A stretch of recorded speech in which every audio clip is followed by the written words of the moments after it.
मोटा मोटी आप ये कह रहे हैं कि राहुल गांधी संतगिरी छोड़ें या नेतागिरी करें। मुझे ये नहीं पता कि राहुल गांधी ने पंडित नेहरू और इंदिरा गांधी को कितना पढ़ा है।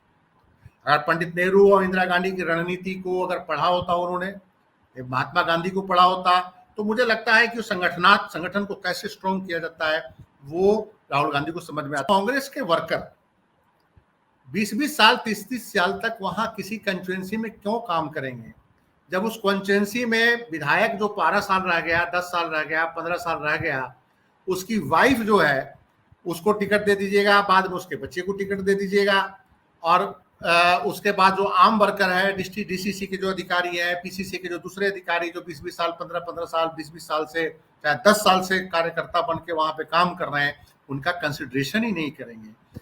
तो मुझे तो लगता है कि कांग्रेस में कोई कल्चर में कोई बदलाव तो है नहीं, हाईकमान ने इस चीज को अभी तक कुछ किया नहीं है, तो अकेला न्याय यात्रा से तो जीत मिलेगी नहीं। गिदड़बाहा में जो लोकसभा के सांसद हैं लुधियाना से, रवनीत सिंह ये अमरिंदर सिंह राजा वडिंग, उनकी वाइफ को गिदड़बाहा से दिया गया है। गिदड़बाहा सीट राजा वडिंग वहां से विधायक थे, 2012 से लगातार विधायक, वो सीट खाली कर दी और उसके बाद उनकी पत्नी को वहां से टिकट दिया गया है। ऐसे ही गुरदासपुर से सुखजिंदर सिंह रंधावा चुनाव जीते हैं, डेरा बाबा नानक से विधायक थे, वो सीट उन्होंने खाली करी और वो सीट खाली करने के बाद उन्होंने अपनी पत्नी को वहां से चुनाव उतरवा दिया। पंजाब में जो बाई इलेक्शन हो रहा है उसमें 4 सीटों में से 2 सीटें कांग्रेस पार्टी ने जो लोकसभा चुनाव जीतने के बाद उस विधानसभा सीट को खाली किए उनकी पत्नियों को दे दिया है। ये परिवारवाद, जागीर और क्षेत्रीय जो छत्रपों का जो कल्चर कांग्रेस के अंदर है, इस हरियाणा के हार के बाद भी नजर नहीं आ रहा है।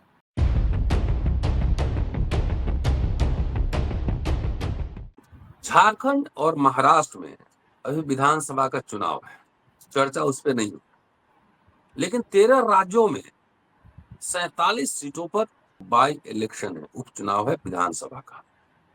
अभी हाल ही में हरियाणा का चुनाव हुआ। हरियाणा कांग्रेस का स्ट्रॉन्ग होल्ड था, वैसी पार्टी 3 बार से सत्ता में है जिसका कोई कल्पना नहीं कर सकता था कि उसका वजूद है हरियाणा में।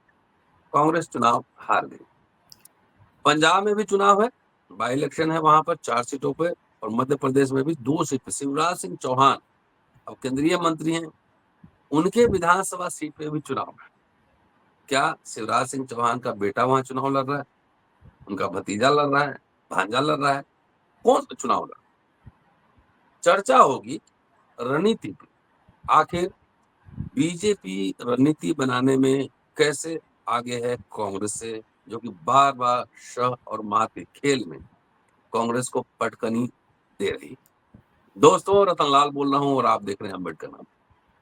संजीव पांडे साहब हैं, लगातार अम्बेडकर नाम आप सुनते हैं, और इनसे चर्चा होगी कि आखिर क्या कारण है कि कांग्रेस जीतते जीतते हार जाती। कोई रणनीति है, स्ट्रैटेजी है, ऑर्गेनाइजेशन है, संगठन है, कोई पार्टी का प्रोटोकॉल है, कि छत्रपशाही में ये पार्टी गिरफ्त में है। चर्चा इसी विषय पर। स्वागत है संजीव जी। नमस्कार। मैंने इनिशियल इंट्रोडक्शन दे दिया है और हरियाणा शुरू करते हैं, थोड़ा बाई इलेक्शन पे जाते हैं फिर जी। देखिए, आपने जो चर्चा शुरू करी है उसका एक तरह से 3 मेन महत्वपूर्ण बिंदु है।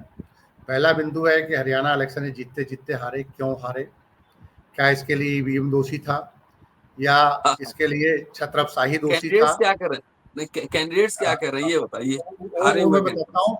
दूसरा जो महत्वपूर्ण बिंदु है कि मध्य प्रदेश में बाई इलेक्शन हो रहे हैं और साथ में पंजाब में बाई इलेक्शन हो रहे हैं। जो तीसरा महत्वपूर्ण बिंदु ये है कि पंजाब में 4 सीटों पे उपचुनाव हो रहा है और 4 सीटों में उपचुनाव के बाद कांग्रेस ने जिस ढंग से कैंडिडेट उतारे हैं, तो वो एक महत्वपूर्ण सवाल कांग्रेस के संगठनात्मक ढांचे पर उठता है कि क्या एक एक कंस्टिट्यूएंसी में 40-40 साल 30-30 साल तक एक फैमिली राज करेगा और उसके बाद वहाँ के कार्यकर्ता कहाँ गए। हरियाणा का जो चुनाव हुआ उसमें हार का ठीकरा एक दूसरे पे सब फोड़ने में लगे हुए हैं। लास्ट में जब लगा कि अपनी जान बचानी है तो उन्होंने सबसे पहले ईवीएम पे ठीकरा फोड़ा। ईवीएम के बाद इलेक्शन कमीशन का जवाब भी आ गया और इलेक्शन कमीशन ने यहाँ तक कह दिया कि जो कैंडिडेट ईवीएम के 90% चार्ज करने की बात कर रहे हैं, कंटिन्यू कीजिए। हाँ, वो किसी भी उस पे अंदर प्रोसेस में उन्होंने ऑब्जेक्शन नहीं किया था। कल ही इलेक्शन जी, जी। कमीशन ऑफ इंडिया का एक रिप्लाई आया है। हम्म। सवाल ये है कि छत्रपी जो है, छत्रपी के कारण जो हालात खराब हुए हैं वो हरियाणा में साफ दिखा। भूपेंद्र सिंह हुड्डा, सैलजा, सुरजेवाला, ऐसे ऐसे जो कैंप कांग्रेस के अंदर बने हुए थे, इस कैंप के कारण कहा जाता है कि इन्होंने कांग्रेस ने क्षेत्रीय छत्रपों ने पार्टी को हरवाया, आपसी गुटबाजी रही। कांग्रेस ने एक कमेटी बनाई थी। कांग्रेस ने एक कमेटी बनाने के बाद जो हारे हुए प्रत्याशी थे उनसे बात करी थी, और जो बातें छन के आई कि हारे हुए प्रत्याशियों ने मैक्सिमम ने ये कहा कि ईवीएम पे जिम्मेवारी फोड़ना जो है कि ईवीएम के कारण कांग्रेस की हार हुई है, भाजपा की जीत हुई है, बहुत ही गलत बयानी है। हार तो इसलिए हुई है कि पार्टी में आंतरिक गुटबाजी बहुत ज्यादा थी, निचले लेवल पे संगठन कमजोर था, और जो नेता थे अलग अलग गुट के एक दूसरे को हराने में लगे थे। और मैं समझता हूँ कि कांग्रेस हाईकमान को ये पहले से पता था कि गुटबाजी है, नेता आपस में एक दूसरे को हराने में लगे हुए हैं। इंडिपेंडेंस कैंडिडेट को बैठाया नहीं गया था, और इंडिपेंडेंस कैंडिडेट को क्यों नहीं बैठाया गया, इसके लिए प्रयास कांग्रेस हाईकमान ने क्यों नहीं किया, और इसके लिए प्रयास कांग्रेस के जो स्थानीय नेता थे हरियाणा में भाजपा के, चाहे भूपेंद्र सिंह हुड्डा थे चाहे सैलजा थे, उन्होंने ये कोशिश क्यों नहीं की। ये सारी बातें कांग्रेस के संगठनात्मक ढांचे पर सवाल उठाता है। रेबल कैंडिडेट तो भारतीय जनता पार्टी के भी थे, लेकिन भारतीय जनता पार्टी ने सारे कैंडिडेट बिठा दिए। तो हरियाणा चुनाव में हार के बाद कमेटी भी बनी, तमाम मसलों पे डिस्कशन भी हुआ। अब उस पर हाईकमान ने क्या किया मुझे ये नहीं पता, लेकिन दिलचस्प बात यह है कि पंजाब में जो बाई इलेक्शन हो रहा है उसमें 4 सीटों में से 2 सीटें कांग्रेस पार्टी ने जो लोकसभा चुनाव जीतने के बाद उस विधानसभा सीट को खाली किए उनकी पत्नियों को दे दिया है। ये परिवारवाद, जागीर और क्षेत्रीय जो छत्रपों का जो कल्चर कांग्रेस के अंदर है, इस हरियाणा के हार के बाद भी नजर नहीं आ रहा है। गिदड़वाहा में जो लोकसभा के सांसद हैं लुधियाना से, रवनीत सिंह ये अमरिंदर सिंह राजा वडिंग, उनकी वाइफ को गिदड़वाहा से दिया गया है। गिदड़वाहा सीट राजा वडिंग वहां से विधायक थे, 2012 से लगातार विधायक, वो सीट खाली कर दी और उसके बाद उनकी पत्नी को वहां से टिकट दिया गया है। ऐसे ही गुरदासपुर से सुखजिंदर सिंह रंधावा चुनाव जीते हैं, डेरा बाबा नानक से विधायक थे, वो सीट उन्होंने खाली करी, और वो सीट खाली करने के बाद उन्होंने अपनी पत्नी को वहां से चुनाव उतरवा दिया। कांग्रेस का एक हॉल देखिए कि एक चब्बेवाल सीट है होशियारपुर में, वहां से इनको कैंडिडेट ही नहीं मिला, बसपा से कैंडिडेट आयात किया। चौथे सीट पे, एक बरनाला सीट पे कांग्रेस ने एक वर्कर को उतारा है। तो दिलचस्प बात यह है कि आखिर कांग्रेस के वर्कर 20-20 साल, 30-30 साल तक वहां किसी कंस्टिट्यूएंसी में क्यों काम करेंगे, जब उस कंस्टिट्यूएंसी में विधायक जो 12 साल रह गया, 10 साल रह गया, 15 साल रह गया, उसकी वाइफ जो है उसको टिकट दे दीजिएगा, बाद में उसके बच्चे को टिकट दे दीजिएगा, और उसके बाद जो आम वर्कर है, डिस्ट्रिक्ट डीसीसी के जो अधिकारी है, पीसीसी के जो दूसरे अधिकारी जो 20-20 साल, 15-15 साल, 20-20 साल से, चाहे 10 साल से कार्यकर्ता बन के वहां पे काम कर रहे हैं, उनका कंसिडरेशन ही नहीं करेंगे। तो मुझे तो लगता है कि कांग्रेस में कोई कल्चर में कोई बदलाव तो है नहीं, हाईकमान ने इस चीज को अभी तक कुछ किया नहीं है, तो अकेला न्याय यात्रा से तो जीत मिलेगी नहीं। और संगठनात्मक ढांचे में भारतीय जनता पार्टी से कांग्रेस कुछ सीखने की आदत नहीं देख रही है। अब एक उदाहरण, जैसे आपने मध्य प्रदेश की बात करी, तो पंजाब और मध्य प्रदेश की तुलना कीजिए कि 2 विधानसभा क्षेत्र में मध्य प्रदेश में भी चुनाव हो रहा है, तो वहां पे भारतीय जनता पार्टी की एक सीट खाली हुई है बुधनी, जहां से शिवराज सिंह चौहान 1990 से कंटिन्यू कर रहे थे, और 1990 से कंटिन्यू करते हुए बीच में वो लोकसभा के एमपी भी बने, उस समय भी उन्होंने सीट खाली करी थी। तो वहां पे आम भाजपा के कार्यकर्ता को टिकट दिया गया था, शिवराज सिंह की पत्नी को टिकट नहीं दिया गया था। और इसी ढंग से इस बार भी जब उन्होंने बुधनी सीट खाली करी, विदिशा से वो सांसद बन गए शिवराज सिंह, तो शिवराज सिंह की पत्नी या उनके दोनों बच्चे अब चुनाव लड़ने के उम्र के हो गए हैं, और वो कंपेन भी भाजपा प्रत्याशी के लिए कर रहे हैं। वही दोनों बच्चे कर रहे हैं जो शिवराज सिंह के जो दोनों बेटे हैं, जो भाजपा प्रत्याशी जो रमाकांत भार्गव जो वहां से कैंडिडेट हैं, उनके लिए कर रहे हैं। तो भारतीय जनता पार्टी चाहती तो शिवराज सिंह की बेटी को भी उम्मीदवार बना सकती थी, शिवराज सिंह की पत्नी को भी उम्मीदवार बना सकती थी। जैसे अमरिंदर सिंह राजा वडिंग की पत्नी अमृता वडिंग उम्मीदवार बन गई, सुखजिंदर सिंह रंधावा की जो वाइफ है जतिंदर कौर या क्या नाम है, उनको उम्मीदवार बना दिया गया। तो ये तो भाजपा भी कर सकती थी। तो इस समझ में नहीं आ रहा है कि कांग्रेस हाईकमान पार्टी को किस दिशा में लेके जा रहा है। संगठनात्मक तरीके से उस जिले में कौन कांग्रेस का कार्यकर्ता इनके साथ जुड़ेगा, डीसीसी का कौन सा आदमी जुड़ेगा इनके लिए, जो उसको ये पता है कि टिकट तो अल्टीमेट सत्ता का सुख तो उन्हीं को मिलेगा जो एक बार सांसद रह चुके हैं, एक बार विधायक रह चुके हैं। और दिलचस्प बात ये है कि वो लोग हैं जो ईडी सीबीआई के एक दबके में भाजपा की तरफ भी छलांग लगा लेंगे।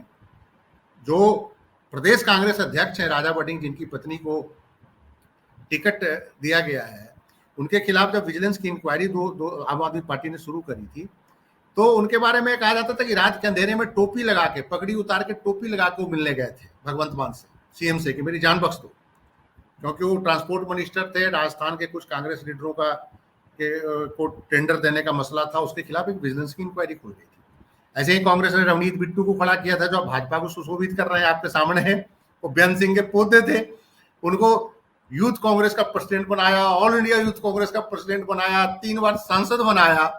ये भी वंशवाद था कि बेअंत सिंह की लीगेसी, बेअंत सिंह की फैमिली के थे। और बिट्टू भी शायद 12वीं पास है कि 13वीं पास है, मुझे नहीं पता। जैसे राजा बडिंग शायद 10वीं फेल है कि 10वीं पास है, जो लोकसभा में लुधियाना को रिप्रेजेंट कर रहे हैं, और इनकी पत्नी को टिकट दिया गया है। तो मुझे समझ में नहीं आता कि कांग्रेस हाईकमान टिकट कैसे, देखिए कम पढ़ा लिखा होना कोई मसला नहीं है, कम पढ़ा लिखा होना, 10वीं पास का बात दीजिए, 8वीं बना दीजिए। बहुत सारे हैं हमारे देश में ऐसे नेता रहे हैं जो पढ़े लिखे नहीं रहे हैं, लेकिन सामाजिक क्षेत्र में उनका योगदान इतना रहा है जो पढ़े लिखों से ही बहुत बेहतर काम करते रहे। लेकिन सामान्य रूप से आज जब बात की जाती है कि पढ़े लिखे हमें कैंडिडेट चाहिए, और वैसे में आप जो हैं ऐसे लोगों की जगह उनको तो दे ही रहे हैं, उनकी फैमिली को भी पूरा का पूरा मलाईदार पोस्टों पे बिठा रहे हैं। तो ये कांग्रेस का संगठन कैसे मजबूत होगा डिस्ट्रिक्ट लेवल पे, जिला लेवल पे, प्रदेश लेवल पे, ब्लॉक लेवल पे, जब उनको पता ही है कि टिकट तो उन्हीं को मिलना है जो फैमिली से हैं, जो पावरफुल हैं, जिनके पास पैसा है, 8 करोड़ 10 करोड़ रुपया खर्च कर सकते हैं।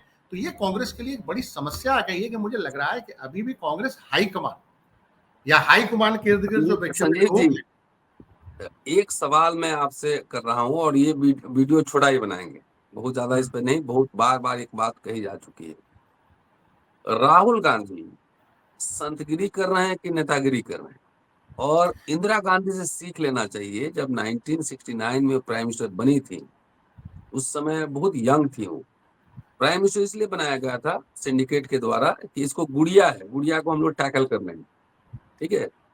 और इंदिरा गांधी ने वैसे लठ बजाए सब पर, जितने सिंडिकेट थे या कॉर्पोरेट के लोग थे, प्रो फ्यूडल, प्रो जमींदार, प्रो कॉर्पोरेट, लठ बजाए सब पे, पार्टी तोड़ा, कांग्रेस आर बनाया इंदिरा गांधी ने। तो राहुल गांधी को क्या ये बात नहीं समझ में आती पार्टी कौन चला रहा है, क्यों हार रहे हैं, वो संत बन के नेतागिरी करना चाहते हैं क्या?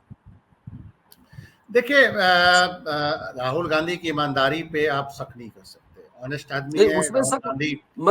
मैं डाउट नहीं कर रहा हूँ, मैं ये कह रहा हूँ, मैं ये कह रहा इतना हूँ शानदार, संजीव जी कंप्लीट कर देता हूँ, इतना शानदार भाषण दे रहे हैं, सब कुछ कर रहे हैं, क्या ऑर्गेनाइजेशन पे और पार्टी के मोडस ऑपरेंडी पे उनका कंट्रोल नहीं है?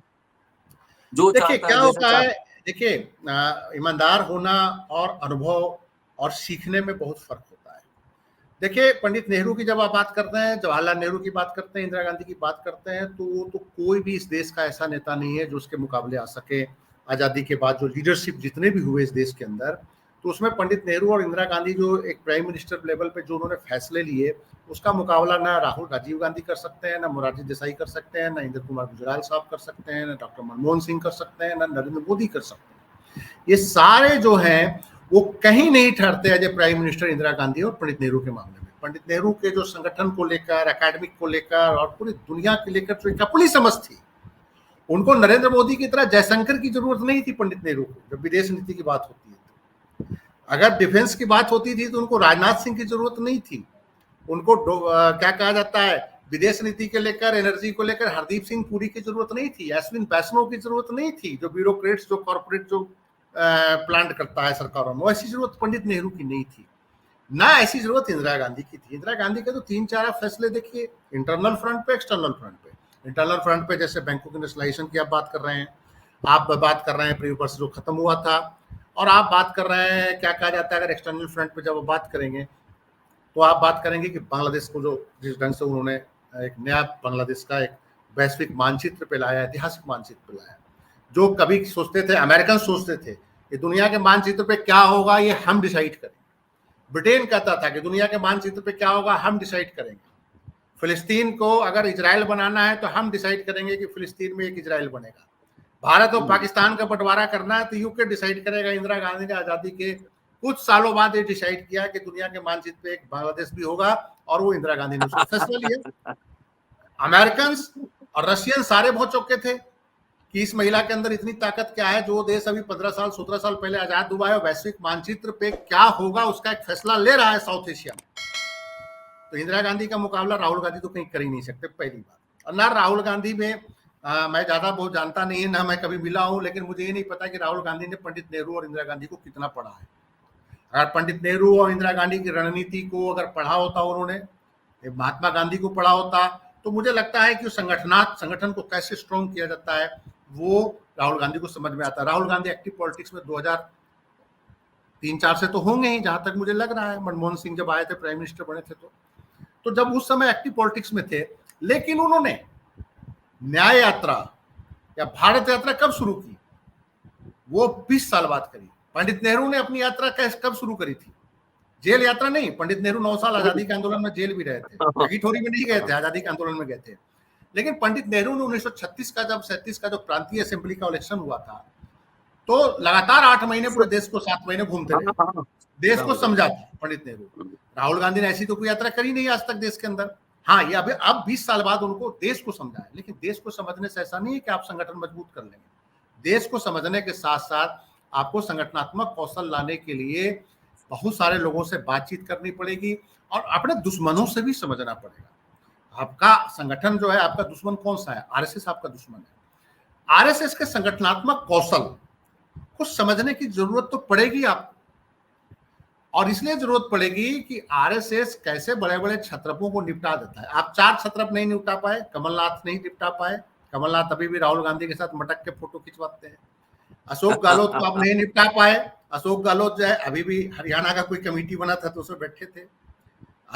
एक राजेश पायलट और अशोक गहलोत का झगड़ा आप नहीं समाप्त कर पाए। आप कमलनाथ, जो एक ऐसे व्यक्ति को पार्टी दे दिया जिसने चुनी हुई सरकार गिरवा दी थी, एक बहुमत की सरकार गिर गई थी, और उस बंदे को आपने 5 साल बाद अगले इलेक्शन में विश्वास किया। उसकी संगठनात्मक कैपेबिलिटी तो उसी समय पता चल गई थी उस व्यक्ति की, जो बंदा एक चुनी हुई बहुमत की सरकार गिरवा गया। फुल बहुमत था, शिवराज सिंह चौहान की सरकार सत्ता से चली गई थी, और वो व्यक्ति को आपने फिर 5 साल बाद हवाले दे दिया। तो संगठनात्मक कौशल में तो राहुल गांधी बहुत वीक है। हरियाणा में आप शैलजा और हुड्डा को मंच पे नहीं बैठा सके। सवाल ये है कि एक इतनी सीनियर महिला लीडर हरियाणा के अंदर, जो थ्रू आउट कांग्रेस ही रही है शुरू से, उसके फादर भी कांग्रेस ही रहे हैं, दलित समुदाय की है। दलित समुदाय में इतनी पढ़ी लिखी महिलाएं उस जमाने में, जो 1990 के दशक में जब वो कांग्रेस के अंदर आई, चलिए उसकी फैमिली बैकग्राउंड ऐसा उनका था कि फैमिली में अच्छी पढ़ाई लिखाई हुई, तो एक महिला आपके साथ खड़ी है, दलित फेस है, तो आप उनको भी प्रोटेक्ट नहीं कर पा रहे हैं। तो हमें नहीं कहते कि उनको प्रोटेक्ट करके आप हुड्डा गुट को आउट कर दीजिए, लेकिन दोनों के बीच एक उदाहरण बताता हूँ। हाँ, शिवराज सिंह चौहान तो बहुत सीनियर लीडर थे। शिवराज सिंह चौहान सीएम थे, मध्य प्रदेश में दोबारा सत्ता में लेके आए इस बार भाजपा को। लेकिन जब हाईकमान ने कहा कि नहीं, नाराज भी हुए शिवराज सिंह चौहान, अंदर से तो दुखी होता है आदमी, कहाँ मुख्यमंत्री हो, कहाँ सेंटर में जाके आप कृषि मंत्री बन जाओ। अब पावर क्या है सेंटर में मंत्रियों का, तो आपको पता ही है। इस समय शिवराज सिंह चौहान को आदेश हुआ कि नहीं, आपको दिल्ली जाना है, दिल्ली चले गए। और भाजपा में और बड़े बड़े सीनियर लीडर थे वहां पे, जो छत्रप अपने आप को कबाते हैं, उनको भी पीछे हटाया गया कि नहीं, आप भी नहीं रहोगे, जो हम लोग चुन रहे हैं वो बैठेगा, चाहे वो संघ का बंदा हो, पीछे का बंदा हो, संगठन का बंदा हो, उसको बिठा दिया गया। सेम राजस्थान में आपको पता है वसुंधरा राजे कितनी आंखें दिखा रही थी। वसुंधरा राजे को भी जगह नए चीफ मिनिस्टर बुलाया गया। तो देखिए, उड़ीसा में देखिए, एक सामान्य कार्यकर्ता को उन्होंने सीएम की कुर्सी पे बिठा दिया। छत्तीसगढ़ में रमन सिंह के बिना चलती नहीं थी पार्टी, रमन सिंह की जगह एक आदिवासी मुख्यमंत्री बनाया गया। तो मैं कहता हूं आपके वैचारिक दुश्मन है, लेकिन उसके संगठन के या कैसे क्षेत्रफलों को कंट्रोल करना है, कैसे निचले लेवल पर ऑर्गेनाइजेशन में सबको साथ में लेके चलना है, ये सारी चीजों को समझने के लिए राहुल गांधी को भी टाइम लगाना पड़ेगा। राहुल गांधी के इर्द गिर्द एक ऐसी टीम बनानी पड़ेगी। अब आप बताइए कि अब आपने फैसला तो कर दिया, मोटा मोटी आप ये कह रहे हैं कि राहुल गांधी संतगिरी छोड़ें या नेतागिरी करें, अपने देखिए, अपने दादी रह चुके हैं। मैं कहता हूं कि संत संत और नेता दोनों का गुण होना चाहिए व्यक्ति में। अगर प्योर नेता बन जाएंगे तो फिर वही छल कपट करेंगे जो बाकी लोग कर रहे हैं। तो संत और नेता दोनों का पुट आ जाए अगर, और हाँ, सबसे बड़ी टीम है ना कि आपके पास विश्वसनीय टीम होनी चाहिए। विश्वसनीय टीम अगर आपके पास है, अच्छी टीम है, नॉलेजेबल टीम है, फ्रॉड नहीं कर रहा हो, दूसरे पार्टियों को सूचना ना पास कर रहा हो, दूसरे पार्टियों से पैसे लेके ना कुछ पॉलिसी बना रहा हो, ये सारी चीजों के लिए इंदिरा गांधी के पास तो एक अच्छी टीम थी। नेहरू जी के पास, नेहरू जी के विरोधी भी नेहरू जी के कायल थे। नेहरू जी के पीडी टंडन से नहीं बना, नेहरू जी के राजेंद्र प्रसाद से नहीं बना, नेहरू जी के तमाम दक्षिण पंथी जो गुट था, पटेल, जो वल्लभ भाई पटेल से भी एक वैचारिक विरोध था कई मसलों पे। लेकिन जहां पे संगठन की बात आती थी, राष्ट्र की बात आती थी, वल्लभ भाई पटेल दक्षिण पंथी माने जाते थे, सेंटर से राइट। नेहरू सेंटर से लेफ्ट माने जाते थे। वो प्रधानमंत्री थे, गृह मंत्री थे, लेकिन जब संघ परिवार पे जब कार्रवाई करने की बात आई तो पटेल कहाँ खड़ा थे? पटेल नेहरू के साथ खड़े थे। तो ये चीजें आपकी पार्टी में अब नहीं है। नेहरू जैसी युग नहीं है, नेहरू का युग नहीं है, इंदिरा का युग नहीं है, लेकिन उनके किए हुए कार्यों से आप बहुत कुछ सीख सकते हैं और उसको सीख के आप इम्प्लीमेंट कर सकते हैं। ये ठीक है कि नेहरू जैसे सहयोगी भी आपको, नेहरू के जो साथ जो सहयोगी थे, इंदिरा जी के साथ जो सहयोगी थे, वैसे सहयोगी भी आज की डेट में मिलना बहुत मुश्किल है। कॉमर्शलाइज है, कॉर्पोरेट पॉलिटिक्स है, कॉर्पोरेट का बहुत पॉलिटिक्स में इंटरफेरेंस लेकिन हो गया है। होमवर्क तो करना पड़ेगा संजीव जी, होमवर्क तो जरूर करना पड़ेगा। होमवर्क करना पड़ेगा। नेहरू जी के टाइम में किसी कारपोरेट की हिम्मत थोड़ी थी कि कोई कारपोरेट जाके पॉलिसी डिक्टेट कर दे। इंदिरा जी के टाइम में किसी कारपोरेट की हिम्मत थी? आप बताइए कि इंदिरा जी के खिलाफ 1967 से लेकर 1974 तक एक माहौल बना, इसमें क्या समझते हैं? जो सारे माहौल में अकेले इंदिरा जी की गलती थी? बिल्कुल गलती नहीं थी। इमरजेंसी लगाया, ठीक है, इमरजेंसी कई मसलों पे हम भी उनके इंदिरा जी से सहमत नहीं हो सकते, लेकिन उस समय का जो इमरजेंसी का जो माहौल का जो पीछे जो पूरा गेम प्लान हुआ था, उसमें वो नहीं थे जो लोकतंत्र का समर्थन कर रहे थे, वो लोकतंत्र चाहते थे। उसमें वो लोग थे जो राजा महाराजाओं के परिवार से जाने से दुखी थे, जो बैंकों के नेशनलाइजेशन से दुखी थे। कुछ ऐसे भी थी, विदेशी शक्तियां भी सक्रिय थी उस समय, फैक्ट था। बांग्लादेश की आजादी कराने के बाद इंदिरा गांधी ने जो एक साउथ एशिया में अपनी एक पहचान बनाई थी, उससे वेस्टर्न एजेंसियां बहुत नाराज थी, अमेरिकन बहुत नाराज थे कि महिला क्या कर रही है, कि बांग्लादेश को आजाद करा दिया। पाकिस्तान के अंदर अमेरिकन बैठे हुए थे, इवन के चाइना भी शक पका गया कि इतनी ताकतवर महिला कैसे आ गई। इसके फादर को तो हमने 1962 में हराया था, लेकिन देखा कि ये महिला बहुत ताकतवर होगी। तो बहुत सारे लोग जो सो कॉल्ड, जो अपने आप को बोलते थे कि हम बहुत लोकतंत्र के समर्थक हैं, इंदिरा गांधी ने दमन कर दिया पूरा का पूरा लोकतंत्र का और व्यक्ति की स्वतंत्रता खत्म कर दी, वो वैसे लोग थे जो सिर्फ इस बात से नाराज थे कि उनके बहुत सारे हितों पर इंदिरा गांधी ने चोट पहुंचाई थी, बुरी तरह से चोट पहुंचाई थी। चाहे बैंकों का नेशनलाइजेशन था, चाहे राजा रजवाड़ों का मसला था, और चाहे बांग्लादेश की आजादी का मसला था। तो फॉरेन एजेंसियां भी तो यहाँ के लोगों को इस्तेमाल करती हैं, हमारे कई नेता उसमें इस्तेमाल हुए होंगे। तो ये सब बहुत सारे फैक्टर्स इंदिरा गांधी के टाइम में थे। इंदिरा गांधी उसके बावजूद संघर्ष करती रही, 77 में हारी, 80 में आ गई, 80 में आई, चलिए, और बाकी आगे का घटनाक्रम आगे था, जो ज्यादा दिन नहीं रह पाई। तो मेरा ये मानना है कि वो संगठनात्मक क्षमता राजीव गांधी में भी नहीं था। राजीव गांधी भी अपने इर्द गिर्द एक ऐसी टोली लेके चलते थे कि 89 में उनको हारना पड़ गया। उसमें भी कारपोरेट का रोल था, बहुत बड़ा गेम था। बीपी सिंह से किन परिस्थितियों में टकराव हुआ, वो सब इंटरनल मामला सारा देश जानता है।